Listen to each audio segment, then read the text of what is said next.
Hello, everyone, and thank you for joining us this afternoon for The Shape of the Museum. This is the second talk in this brand new series, and we're very delighted to welcome you. My name is Julian Cox. I'm the Deputy Director and Chief Curator here at the AGO, and I'm speaking to you from land that is the territory of the Anishinaabe Mississauga Nation. It was also the land of the Haudenosaunee, the Huron-Wendat, Neutral, and Seneca nations through time. The Shape of the Museum, this is a new series that recognizes that museums and cultural institutions around the world are facing really unique opportunities and challenges at this particular moment in time. And really it's an opportunity for us to reimagine and reinvent ourselves in some way. So we're talking to leaders in the field who are thinking about art, audience and learning in different ways. We're asking ourselves, how do we help guide and shape both present and future culture and the conversations that circulate around it. As we proceed with this discussion this afternoon, you should please use the Q&A function at the bottom of your screen to make comments or ask questions, which we'll get to towards the end of our discussion.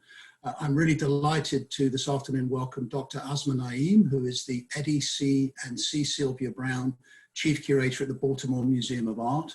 And she's a specialist in both American art and contemporary Islamic art.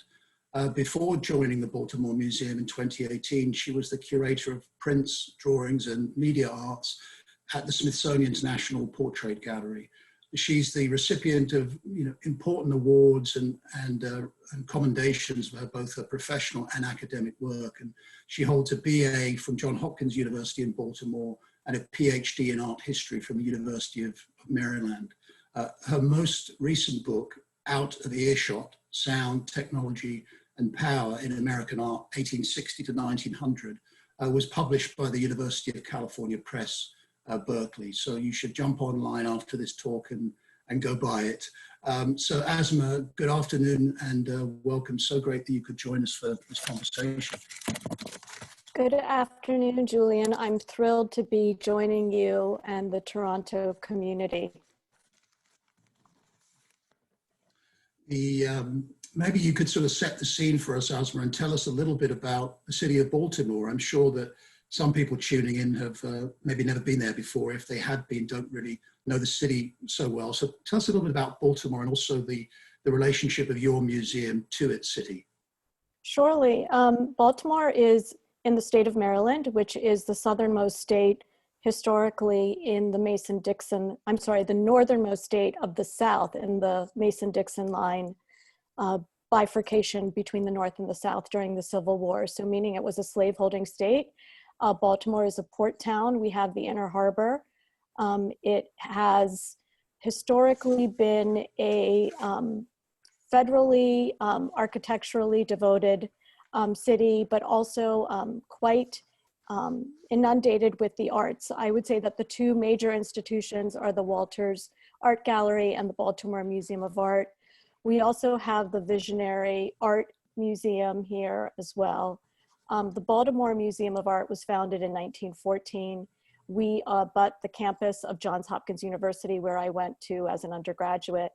And we are home to the Baltimore Orioles, who have not won a World Series in a very long time, and to the Colts, who were taken away in the middle of the night, and we now have the Ravens.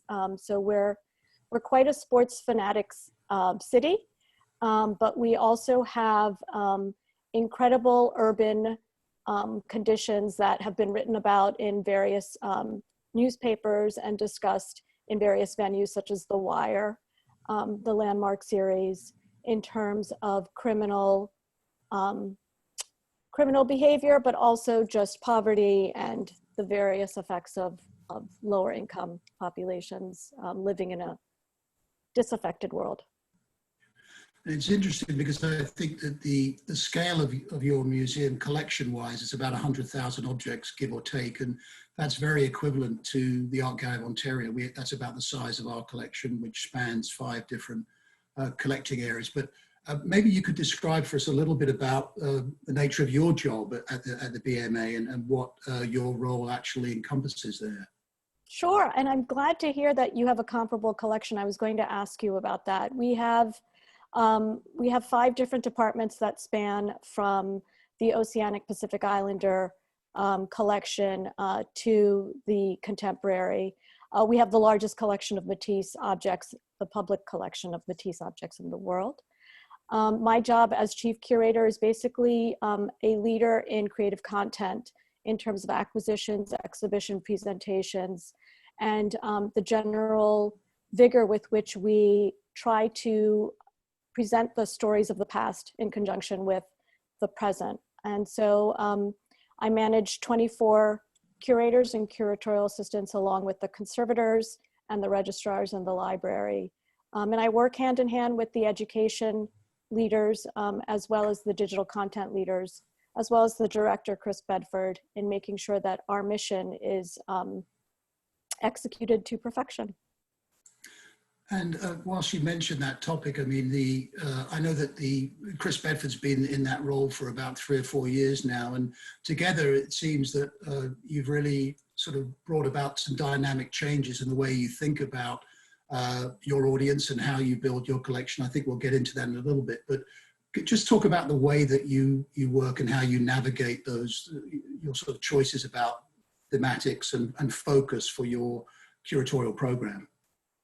Yeah, I think, you know, I joined the museum at a point when Chris had been there for about 2 years. And I had come from the Portrait Gallery, where I was interested in upsetting the traditional colonialist narratives that portrait galleries have been wrestling with for quite a number of years, and luckily have been moving away from overall. And so when I started with Chris, we both had the very clear-eyed view of the status of the museum in cultural conversations and how disruptive we could be, how much of a chaos agent museums could be in various conversations, if you will.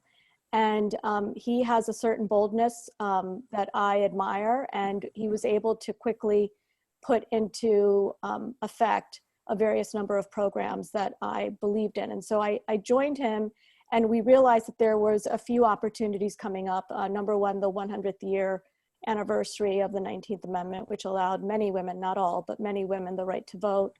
The discussion of the museum being nestled usually in an urban environment and the roles that it plays in those environments. And also the ways that audiences have traditionally been homogenous, and how we could create more heterogeneity in those spectators. So it was a lovely melding of the minds, and we've done some exciting things thus far. I know one of the areas where you've been very active, and here at the AGO, we've had a sort of similarly busy period, I would say, in the last couple of years, doing a lot of quite adventurous and Yes. Talked about deaccessioning.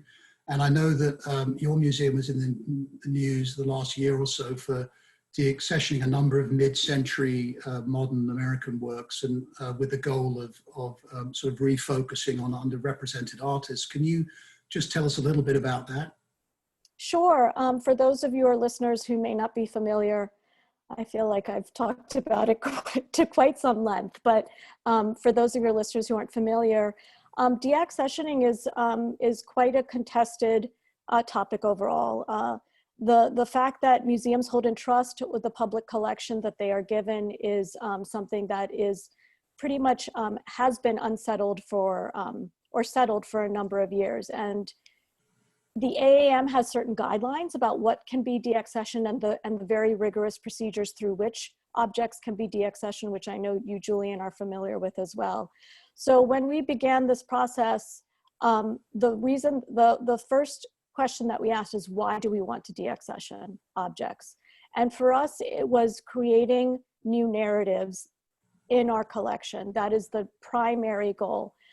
For too long, there has been a certain dominance of one particular point of view in the art market and in the art history textbooks that we all have learned and memorized, and in the shows that many of us have come to love. And we aren't saying to throw the baby out with the bathwater. You know, we're still going to be honoring the extremely powerful legacy of Henri Matisse, for example. At the same time, there's been many artists who have been overlooked, artists who, by nature of the fact that they were women or people of color, and just simply weren't given the opportunities or the attention throughout history their work has just been sidelined, despite the fact that it is as equally on par in terms of artistic excellence as with the traditional masters, if you will. So we decided that the collection needed to have those different points of view, and the only way that we could start to fill the holes, if you will, and there's many holes, was to free up some accessions funds. And that would be through the deaccessioning of certain duplicative objects. And by duplicative, I mean that we had more than one holding of an artist in our collection, or we were already necessarily telling the story of abstract expressionism, for example, through a certain number of key objects. So we went through that procedure. It was about a 2-year process. It required a lot of research, a lot of discussion among donors and stakeholders to make sure that we had the board support and the community support for what we were doing. And it's been hugely rewarding and successful overall. And how do you feel that your core museum membership, your constituencies within the city of Baltimore, how have they responded to the shifts that you're sort of signaling by this through this process? You know, that's a fascinating question. Thank you for asking that. Chris and I have talked about this, and Chris talks about this quite readily with others. It's a slow process. And I think it's slow because there's been a habituation of not feeling welcome or not feeling like the museum was for them, for those who have never walked through our doors. And so, I think the key thing that we need to be doing is, and which we are doing, is making sure that we have the statistics and we're doing the right amount of field work, if you will, of going out and talking to various members of our community and asking what they want from a museum for the city, for the people, and making sure that our content reflects that. But we've had 2 incredibly well-reviewed shows, such as Jack Whitten and Generations: A History of Black Abstract Art, which was previously known as Solidary and Solitary, the Joyner Jafrida collection. Both featured tremendous content, tremendous objects made by African-American titans in the arts, if you will. And the attendance has been strong. And I think the attendance was quite strong. And I will also say we had a free publication, which I think made a huge difference. And I'd like to thank Pamela Joyner for that. So I think we're getting there, but we still have work to do. I think, using the example of the Joyner Jafrida collection, that's a great example of sort of taking advantage, if you will, of pioneer collectors who are out there and have been sort of tracking this history and shaping the market in a certain way for several years in her case, and really finding a way to sort of bring that before a wider public in the same way that the Souls Grown Deep Foundation has brought the notion of outsider art from the American South into mainstream museums in the United States that really changes the history in a way that's sort of very powerful. I wanted to follow up and ask you, I know that you have this very exciting focus on women artists and female creativity in 2020. I assume that was sort of one of the outgrowths of your conversation about sort of focusing on different types of narratives and sort of subverting the dominant narratives. Is that a fair way to characterize it? I would say so, yes. And also just, I would also say, and I'm sure your museum is rich with this history as well, we recognize that so many facets of the museum's history have been populated by strong women leaders, in terms of the directors, in terms of the head of our board of trustees, in terms of curators. And at key moments, there were, for example, the Cohn sisters, Etta and Clarabelle, who began using their father's money that he made from making denim in North Carolina in his factory to start buying the work of, a marginally known artist named Henri Matisse. So the Cohn sisters and various other quite savvy donors were women. And we decided to recognize those efforts, but also look at the ways in which, if you take, and various organizations such as ArtNet have done these statistics, the number of monographs devoted to women artists versus the number of monographs devoted to male artists, the number of of opportunities women artists have had over the years, we realized that this was an opportunity for us to reset that narrative and to start correcting the canon, and to start telegraphing the directions that we think not just museums should be going, but collectors, private collectors, even the art enthusiast, if you will, on a parochial level or on a pedestrian level, could start looking at more and more works by women in a conscious way. So maybe you can share a few examples from your collection that some good things that you guys have been working on.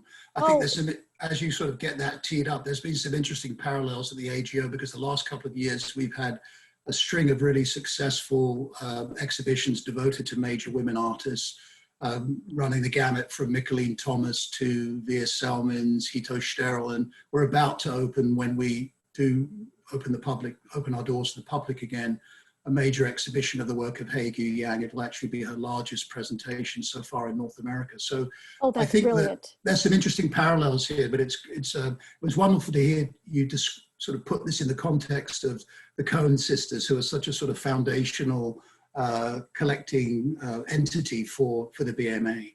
Yeah, thank you. And your program sounds superb. Bravo to you. So yes, our program for the year was called 2020 Vision, Focus on Female Creativity. And I'm going to hopefully be able, there we go. We began with the Mickalene Thomas lobby installation. You're looking at a 2-level view of our entrance, which was endowed by the generosity of the Meyerhoff-Becker partnership. And Mickalene Thomas basically created an installation on the 2nd floor that you see here, as well as this obviously simulacra adhesive on the wall right there. But you're familiar with Mickalene Thomas, so I'll move on. We featured an artist named Ellen Lesperance, Velvet Fist, and she was looking at the various feminist interventions into the labor movement and the environmental movement in England and beyond. We featured a number of contemporary artists in our contemporary wing, as if they were having their own monographic exhibition space, but in a suite of connected spaces. So it began to create this chorus, if you will, of different kinds of feminisms and different kinds of female identifying artist productions. So Howardina Pindell's landmark work, Free White 21, was one of them. By Their Creative Force was looking at our collection and featuring the work of Irene Rice Pereira, for example, and other modernists. And we also went into our historical collections and looked at the ways that women made art in different communities, such as in the basketry of in our African department. Switching back to our contemporary, Valerie Maynard is a current resident of Baltimore, grew up in Harlem, a contemporary of James Baldwin, the first artist in residence at the Studio Museum in Harlem, and pretty much somebody who hasn't gotten her moment in the sun. And so we decided that since she was literally a stone's throw away from the museum, we would feature her work. Shan Wallace is a very young emerging artist in Baltimore. Here she's taking these photo montages of the cheerleading girls in the city. Candice Brights, as you know, has done a lot of important work on the issues of immigration and sex work, and this was our feature presentation, Too Long Didn't Read. Zachary Drucker is a leader in the trans community, and she has been featuring a lot of portraiture work through her transformation, and is based in California. And so that's some of the work that we have. It was, as you can see, it was both national and international, as well as local. Yeah, it's wonderful to see the sort of generational breadth as well. When I'm a little bit familiar with the work of Valerie Maynard just from my time working in the United States, but it's interesting how you've sort of shown her star at the same time as Betty Saar, who of course had a major show at the moment, but of course has been a kind of linchpin of Southern California art for decades, and Absolutely. been a sort of hidden secret in a way, in plain sight, which is often the case for these, so many artists that are especially from communities of color, let's say. That's seems to be a leitmotif, especially in North American culture. Yeah, Julian, I think that's a very, I think, adroit comment. I think Valerie felt in particular that she's been sidelined by the art market. She hasn't been purposely moving in the circles of the Chelsea art galleries, if you will, and has been making art for herself and for her social justice agenda. And so it was particularly important to bring her work to light for those reasons. Yeah. Thinking about, you've defined this as a program focusing during 2020 on women and female creativity, given that we're sort of maybe pivot now to the COVID pandemic that we're all living through. What a pivot. I know, what a pivot, but how's your ideas for what this year was going to look like shifted based on this moment that we're living in, and are you going to extend this series into 2021? Tell us a little bit about how you're thinking about your exhibitions and your programs moving forward. Yeah, I think it's actually quite an agile transition, because there's been many women who have come to me and said, I feel like COVID was just invented to circumvent the Year of the Woman at the Baltimore Museum of Art.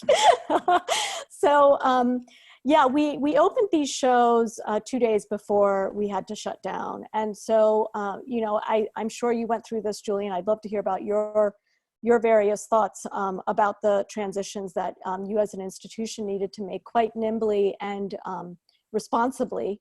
But we decided to postpone the closings of those shows and basically wait until we are reopened and begin anew from that point on. So to give our public the full length of these presentations as originally intended. These artists have done so much wonderful work. Many of them were there for the opening day, about 8 of them. And we thought it was just, it was robbing them of that moment and robbing the audiences of learning about these different vocabularies and these different kinds of feminisms. So COVID-19 was something that I think none of us knew the extent to which it would disrupt our lives and our worlds. But I have to say that it's been quite refreshing to see the support for the arts and the like general thirst for the art that people have been making. People have been emulating famous paintings. If you've seen those funny posts, but I think that in general, the need for art to nurture our soul and to give us a perspective to see the world through is needed now more than ever. And so for us as an institution, the COVID pandemic has given us an opportunity to stop in that general maniacal hamster wheel that we are all on and think about the ways in which we can truly engage with our community on a far more micro level.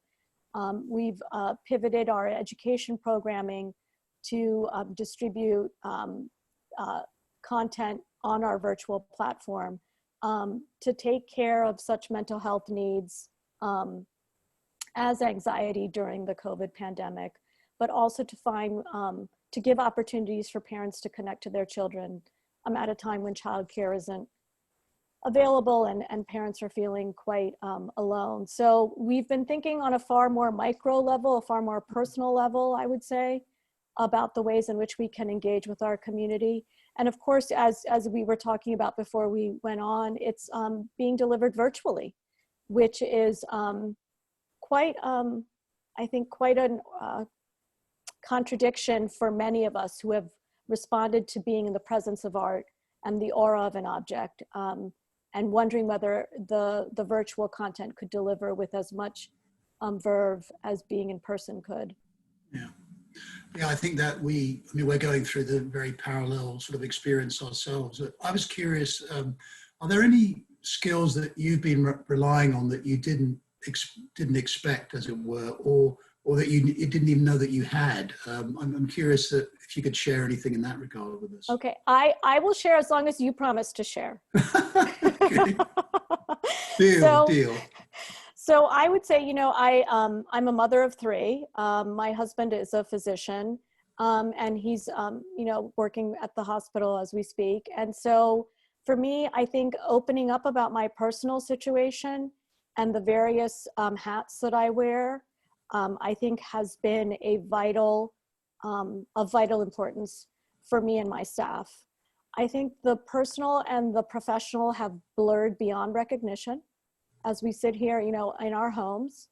And I think the fact that many of us are going through difficult circumstances, whether with our extended family, our immediate family, or just in the day-to-day, managing of our own lives, needs to be recognized. And so I would say for me, the compassion and the empathy that I am drawing on to help my staff and to help my cohorts is something that I didn't anticipate, but I think it's good for me as well as for the productivity of our team. Yeah, it's beautifully stated. I think my experience with my team has been very much the same. I found that almost on a daily basis, there's been that sort of passing statement or comment that a colleague might have made that sheds an amazing insight on the work that we're doing, or the shared experience that we're all living through. And I think that the agility and the flexibility that we're showing, not just within our own organization, but actually as a field, as a profession, I think there's been extraordinary exchanges with colleagues like yourself, where the generosity and the desire to be connected and to share expertise and perspective has been very generous. And I think, one of the sort of dynamics that I see happening in a new way, perhaps in our field, which is very exciting to me, is the notion of reciprocity, the ways that we exchange with each other. I think there's a shift now that's palpable to me in the communications I've had thus far with colleagues, and I'm fascinated to see how that will change the way that we do business in the future. Let me ask you, Asma, can you describe, have there been any specific challenges that you've experienced? I mean, I'm sure there's been many, but maybe one or two that you could share, or things that you've learned in this moment that have really surprised you. Yeah, I would say I think transitioning is hard for many individuals, and there was a huge period of transitioning. I think that we're in week 10 now, if I'm correct in my tabulations. And I would say those first 4 weeks, the uncertainty, which of course that has not faded, was so raw and required so much of a mind shift in our team. And the need to get determinacy, the need to have these new exhibition dates up, the need to understand how certain loans would or would not be executed or be returned. All of that was managed, I think, with a fair amount of, let's say, a learning curve. Yeah. I think that transitioning to this working from home, to realizing that we wouldn't be able to see our collections, to letting go of certain priorities also in the curatorial program, and making those kinds of exchanges for the better good. That was something. But I will also say, we're one of the few museums, I don't know, I believe that you're in a similar situation, but correct me if I'm wrong, Julian, where we didn't have to furlough or lay off anybody.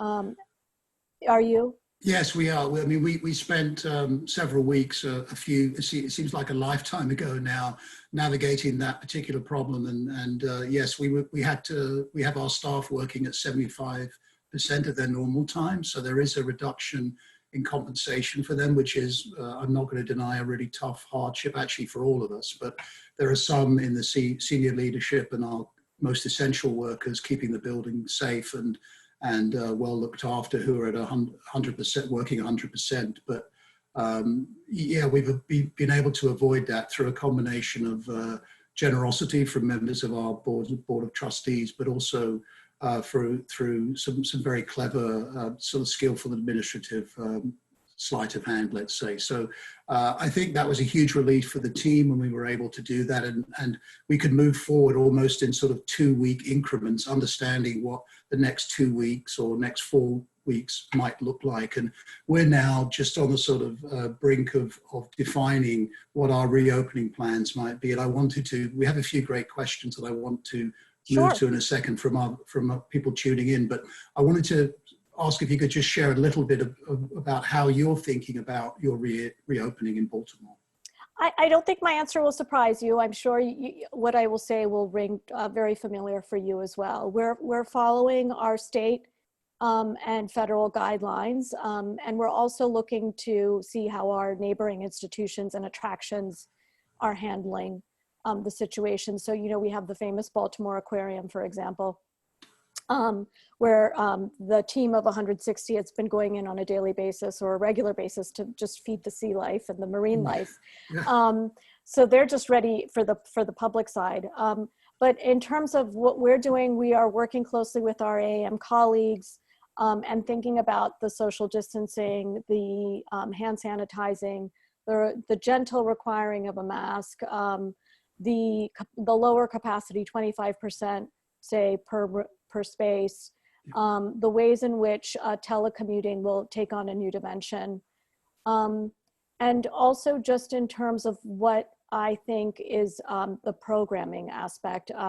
We frequently would have outdoor events, but mostly indoor events during the winter. So I think that's going to have to completely be reconceived. I do think that it's going to be a new phase for our museum in terms of public interaction that will not necessarily go away even after the pandemic starts to go on the downside. Yeah.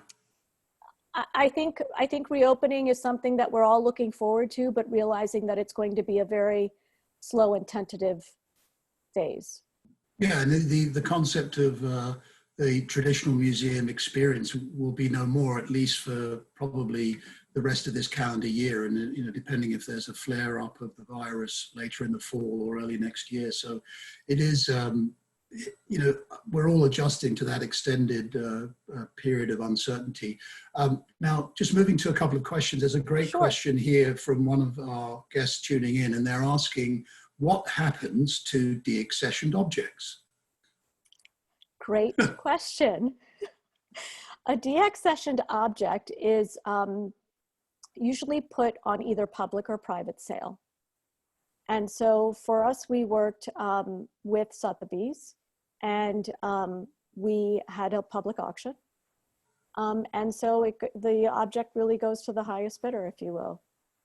It's the same here in Canada. One of the other ways that we deaccession, I'm sure you do when the time is right, is we'll sometimes transfer the work of art to another institution that might be sort of better suited to take long-term care of that object or that group of objects. So that's a deaccession that doesn't necessarily result in any financial benefit to the organization, but it's finding that object or group of objects a new home where it can be enjoyed by the public in a different way, sort of in a way liberated from storage as it might have been for decades on end in the case of some works that we transferred to other organizations within Canada. But we follow here the same protocols that you do in the United States. And when we had a very vigorous round of deaccessioning last year of works from our Canadian collection, we went through a major Canadian auction house to send those to market. And now we're in the process of rebuilding and refocusing certain aspects of our Canadian and Indigenous collections, which is an area of real tremendous growth for us, and we have a fabulous curatorial team in that area that is doing very important work. When you referenced earlier on in our conversation the importance of decolonizing the museum and those sort of expanding those narratives, we have a lot of great work happening within our curatorial teams where that's concerned. Another very specific question, which I think is great for you, Asma, because you used to work at the National Portrait Gallery in Washington. It says, I'm wondering about how portrait art might change in a post-imperialist context. How does it represent selves differently than the normative tradition of portraiture?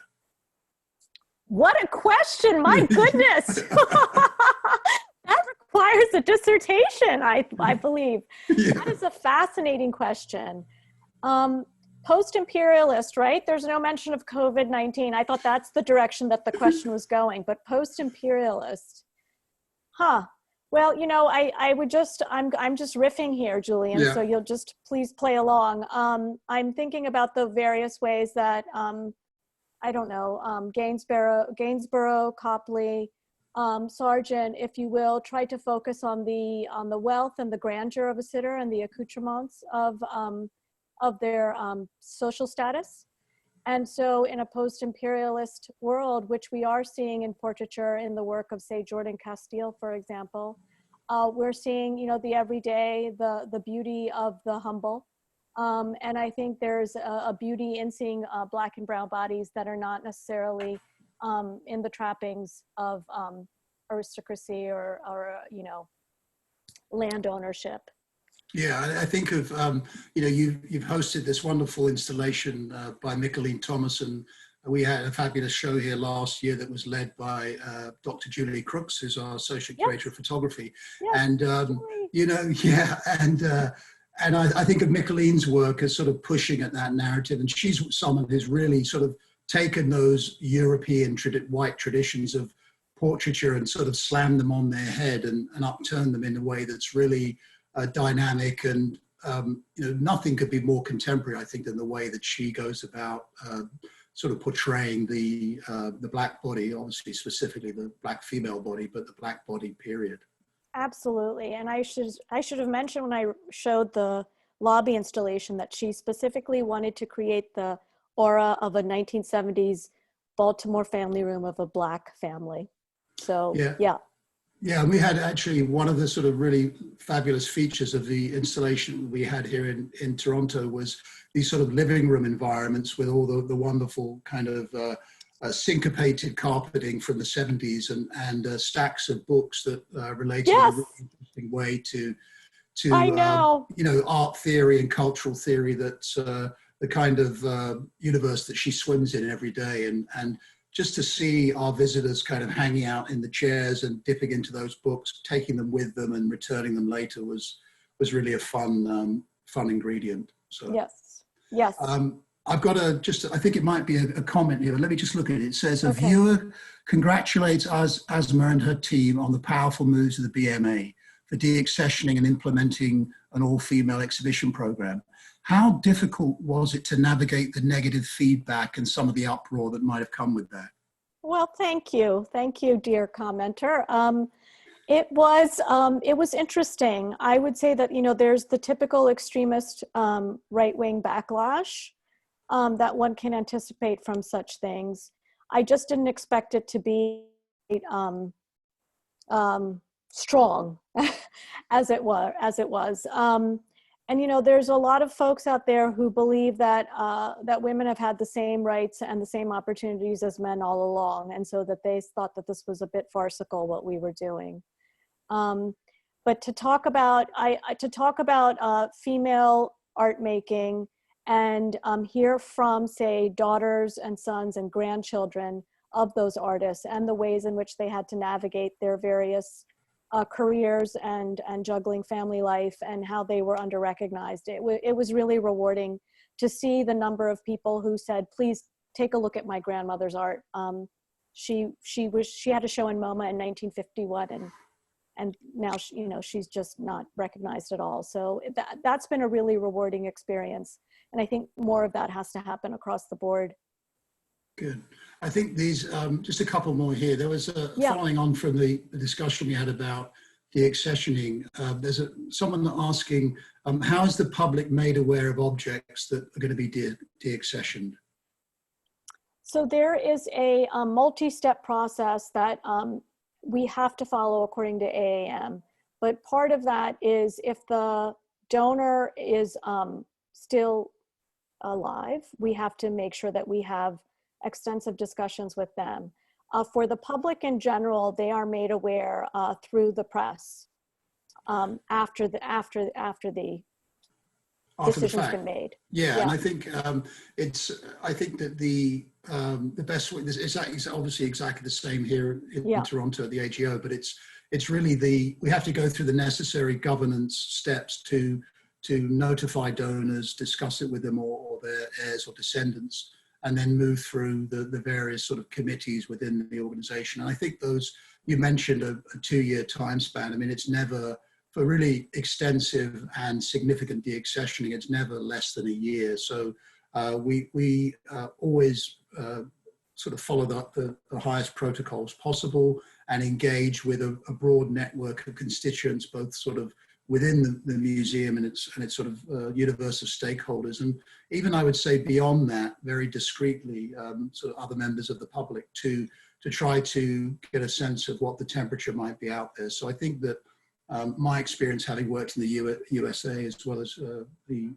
Canada, is that the most major public museums like our own are very deliberate in the way that they go about doing that, and they don't part with any object without considerable thought and deliberation. It's not something that is a kind of reaction to a desire to make growth or advance in a certain area. It's a very carefully deliberated process in all aspects. Asma, I want to thank you so much for taking the time to join us and sharing your perspective and your expertise with our audience. We're so grateful. I want to just let everybody know who's tuning in that next Thursday, May the 28th at 2 p.m, you should please join us again, because my colleague Devyani Saltzman, who's the Director of Public Programming here at the AGO, will be in conversation with Amirali Alabai, who's the head of performing arts at the Aga Khan Museum. So that'll be our third in this series of conversation and the shape of the museum. Thank you so much, Asma, and thank you to all of you for tuning in. Bye-bye. Thank you, Julian. Bye-bye. Take care, everybody. Thank you. You too. Bye.